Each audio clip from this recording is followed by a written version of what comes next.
Thank you, Icon Summit. Thank you for allowing me to speak with you all and have an opportunity to share what I'm doing. Trying to get my screen share together real quick. So bear with me for 1 second.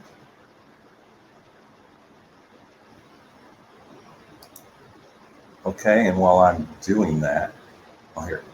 So everyone's given some great information regarding mental health and all of the, I'd say, tips and tricks on how to navigate being a Black man in technology. Let me guys be able to see the screen.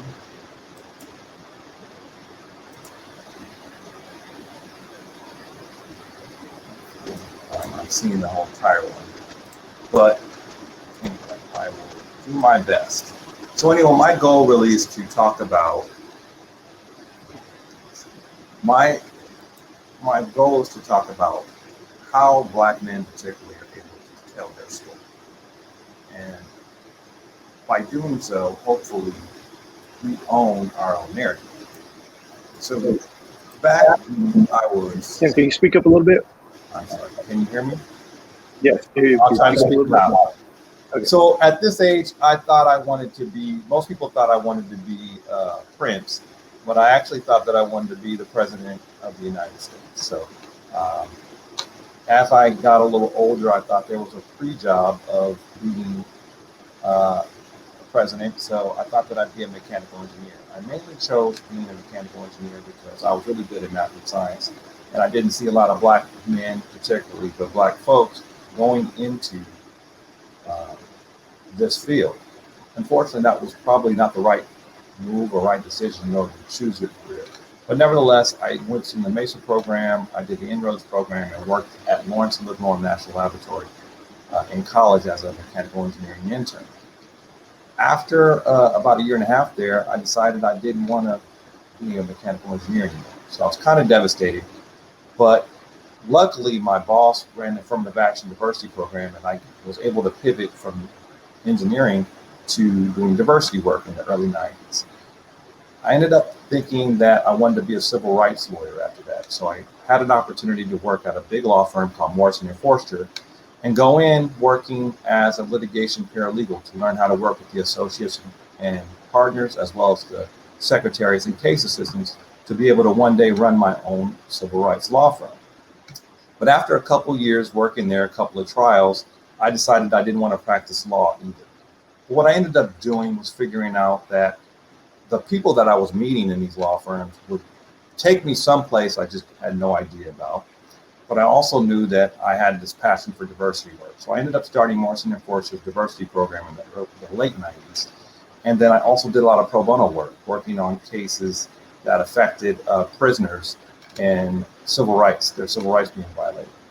And I spent about 12 years working in big law firms, and I ended up gravitating back to technology, actually.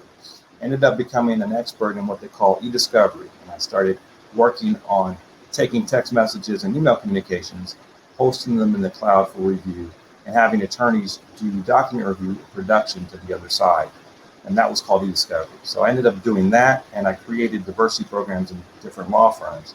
And the last law firm I worked at was Holland & Knight, I chaired the diversity program on the West Coast, and eventually stayed in that space until the economy tanked in 2008, 2009. And that's when I started my own consulting firm, KLN Consulting Group. And I basically pulled out the things that I liked about the legal industry. I love sales. I ended up working for a sales SaaS program for e-discovery, selling to my friends in the legal industry. I also created diversity programs and helped law firms with recruitment or retention of diverse lawyers. And then I also did social media marketing. I guess the last 8 years or so, I got into the tech industry and started doing diversity, equity, and inclusion for the tech industry. And I'll get into a little bit more of that later.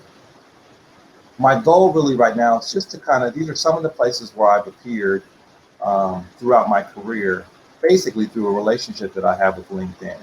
So from 2011 to 2014, I was on the homepage of LinkedIn.com. So every time you put your username and password, you saw me or 3 other people.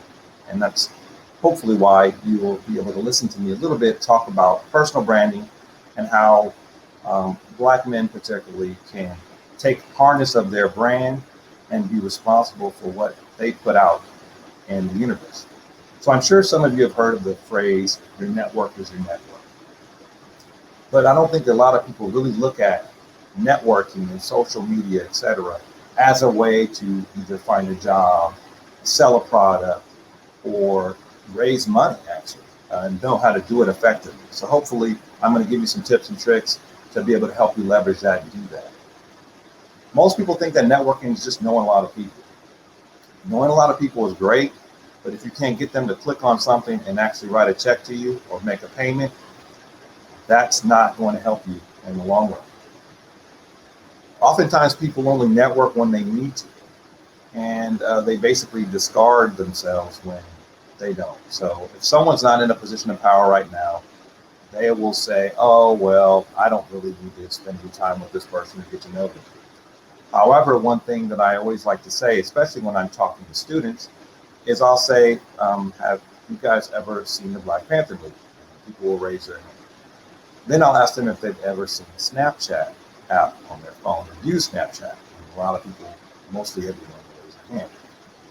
I will tell them then that not only did Bob Murphy, the co-founder of Snapchat, and Ryan Coogler, who created the Black Panther franchise, go to my high school, St. Mary's High School in Berkeley, but they were in school around the same time. So imagine who's sitting next to you, or standing next to you, what they're capable of doing 5 years from now, 10 years from now. You have no idea. So you never should take lightly meeting new people and figuring out whether you want to do business with them now or sometime in the future. Networking is a gift and it's free. So the way I look at this is every morning I start my day off with inboxing. If any of you are connected with me on LinkedIn and or Facebook, you know this already. I will say everyone in my network, happy birthday to whoever's birthday it is. That's one easy way that I reach out to people and get in front of them without having an ask, so that people can never say, oh, Kevin never reaches out to me unless he needs something, because that's not true. I'll reach out to you for your birthday, and then I like and comment on a lot of things that you post. You're getting to see what I do and my interaction with you genuinely. But when I have an ask, you may hear from me. I already addressed this kind of earlier, but network before you need to. Sometimes when people get laid off from their job or want to switch careers, now they realize, oh, it's time for me to start networking. Well, it's already too late, because you have at least 3 to 6 months of a runway in order to build up a network that's reliable, dependable, to be able to open up doors for you. So you should start networking now before you need to. Many people don't understand that the ability to obtain the things that you want rely heavily on the network, your network, and what they're able to open for you. And a lot of times people don't leverage where they've worked before in the past or where they've gone to school in order to unlock those skills. Now we're going to go into a little bit of personal branding. These are 2 questions I ask everyone that I give this talk to. I've given this talk to people all over the country dozens of times. I ask people, what do you think your brand is? But the most important question I ask is, what do you think you do better than anyone else? Oftentimes, people feel that this question is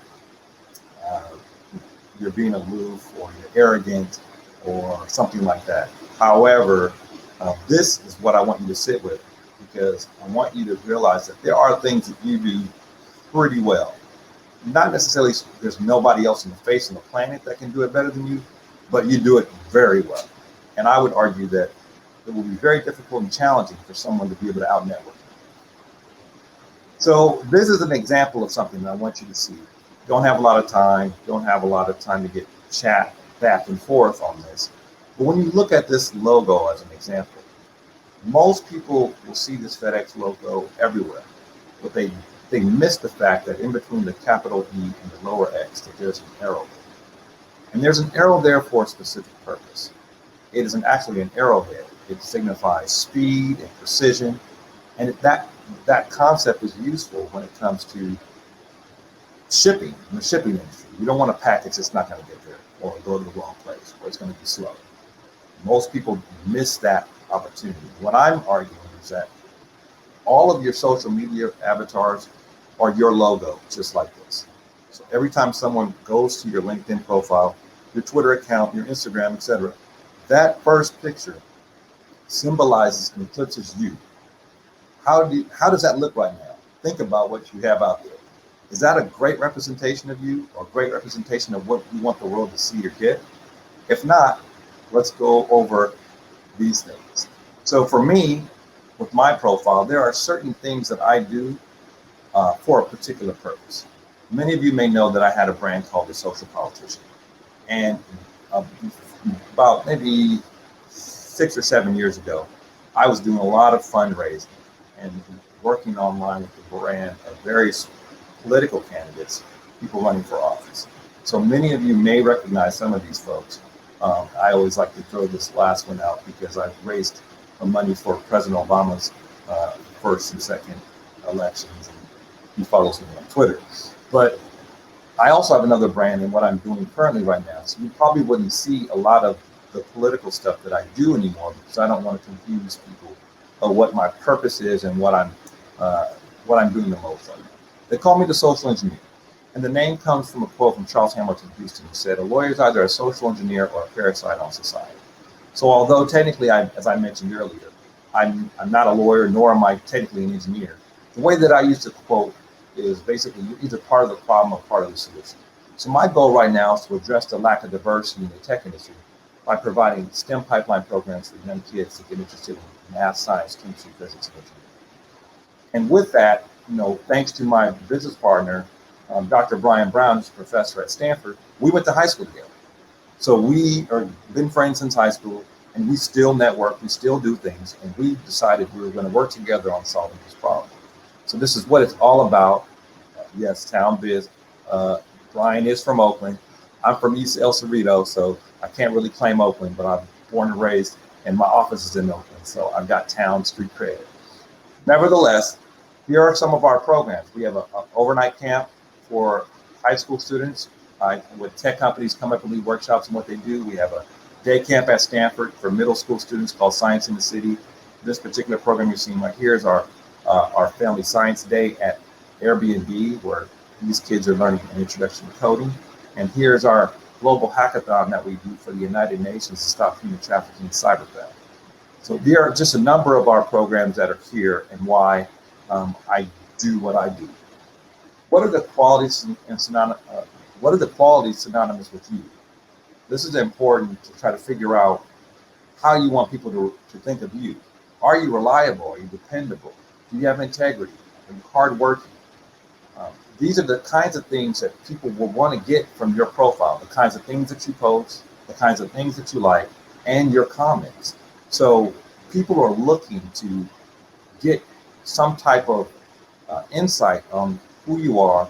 And when people say your name, you want to make sure that people have a positive resonance that comes with that. Here are a couple of tips of what you can do today to start building your personal brand. I always say, this is wonderful. Like, we're at a conference now, we're virtual, unfortunately, we're not in person. However, you're on this screencast. Screenshot some of these presenters, post it on LinkedIn, tag them, and say, Kevin was spitting fire, or something like that. You know how I do it. And then tag them and also send them a LinkedIn request shortly after. What will end up happening is that those individuals will see you, and although they didn't meet you, they will appreciate the shout out, and they also are interested or intrigued to learn more about you. You can also share articles. You don't have to write the articles to share. You don't have to go and opine specifically about what your thoughts or feelings are about what you're sharing either. But if it's in line with you, if it's part of your brand, go ahead and share an article, and then be prepared to discuss or have banter or conversation about it. If someone has questions, you may get a troll or something like that. You protect your psychological safety. I usually block a lot of people that go sideways, but at the same time, it's an opportunity to really let people find out who you are and get to know you. I also look at volunteering in the community as a way to also highlight you in a positive light, not just to take pictures and stuff like that, but roll up your sleeves, get involved, write a check, get your company to match. These are the kinds of things that you can do. Here's an example of a post that I've done in the past that kind of shows what I'm talking about. People that actually put this panel together, but this was at Greenberg Traurig Law Firm, and all these panelists are here. If you didn't know these individuals, you could do a post like this. They would get tagged, and you can also connect with them afterwards. And it's very easy, passive way to build your network. And when you do follow up, here are some other tips about the kinds of things you can do every day, every week, every month, every quarter.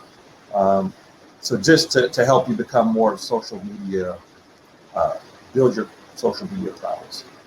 And so last tips before I go, which I appreciate all of your time. You got to cultivate versus dilute your brand. How you conduct yourself online is a direct correlation of how people view your brand.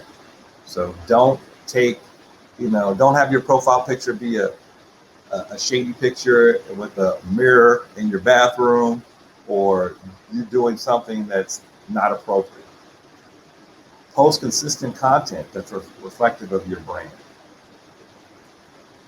Be authentic and responsive in order to train your network to be seen. This is very important. A lot of times you'll see, and I've heard Drake's songs talking about people posting pictures of being traveling when they've been home for the last several months, but make it seem as though they're still traveling. Be your authentic self and train your network to do the same. I always say you have to be able to practice what you preach. I talk about networking a lot, and then people reach out. I have to make time to respond to those people. I have to be responsive. I think that it's reasonable to give me a couple of days to respond, but I will definitely try to get back to you if you reach out to me. Similarly, I expect the same, and people know that I will reach out, and then I'll give them a couple days, and then I'll respond, or then I'll email, I'll text, or the worst is I'll bump into them somewhere, and they'll be like, "Oh, Kevin, I owe you a response." Like, yep. So you have to train your network as well.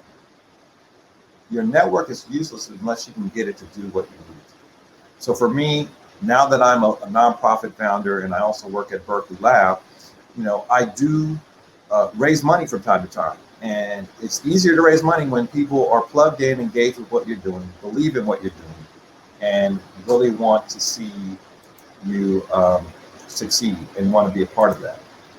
Last thing is, remember the golden rule. Do unto others as you have them do unto you. So I think that that's the way to go about life. I think that service is meant to be paid here on earth, and that's something that we need to be mindful of. Last slide before I put my contact information up. I'm a firm believer of networking in person. Although there's a pandemic, I know that there's limitations to this kind of stuff. However, it's very important that we, as Black people, when we're in town somewhere, we're traveling, go ahead and do a search of current city on LinkedIn and Facebook. Inbox people. We all have to eat. I always say, give me the best restaurants that you know of, the top 3 in your city. I'll choose one. From 6 to 8, I'm having dinner and drinks. If you're free, come by. And this is a live example of what those kinds of things look like. So with that, with my slide, my contact information here, I practice what my preach. Thank you for your time. And Wayne, thanks for the opportunity to share an hour and a half presentation in 15 minutes. Thanks, Kevin. I really appreciate you being here. Thanks for joining and sharing the tips and so forth. And I know you just crossed the bay. I hadn't seen you up a year and a half, but I'm glad you're well. Appreciate it. All right, thanks.